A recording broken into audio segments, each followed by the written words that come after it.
আজ বানালাম ঠেকুয়া।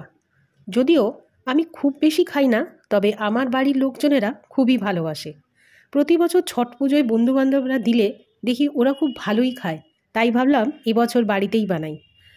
আচ্ছা, ভিডিও করব বলে প্রথমে আমি ভাবিনি, তাই মিশ্রণ মাখাটার ভিডিও করে ওঠা হয়নি, তাই মুখেই বলে দিচ্ছি কিভাবে মিশ্রণটা বানিয়েছি।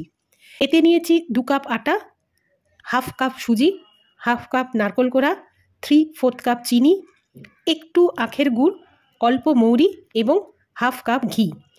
এই সবটা দিয়ে খুব ভালো করে ময়ান দিয়ে মিশ্রণটা মাখতে হবে। প্রয়োজনে খুব অল্প জল দিতে হবে, তবে মিশ্রণটা শক্ত ডো বানাতে হবে, বেশি নরম করলে হবে না। এবার হাতে একটু ঘি মেখে ঠেকুয়া শেপ দিয়ে বানিয়ে নিতে হবে ঠেকুয়াগুলো, এবং একটা টুথপিকের সাহায্যে নিজের ইচ্ছা মতন এতে ডিজাইন করে নিতে হবে। এবার একটা কড়াতে সাদা তেল আর ঘি মিশিয়ে সেটা গরম করতে হবে এবং খুব স্লো ফ্লেম করে নিয়ে তাতে ঠেকুয়াগুলো ভাজতে হবে। মনে রাখতে হবে আঁচটা কিন্তু খুব ধিমে হবে, তাহলে ঠেকুয়াগুলো ভেতর থেকে সুন্দর সিদ্ধ হয়ে যাবে।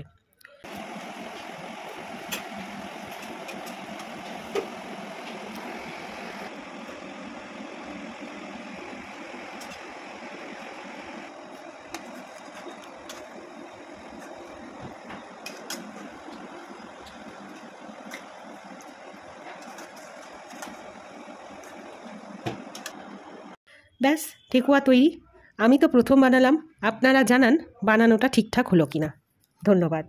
ভালো লাগলে একটা লাইক কমেন্ট করবেন।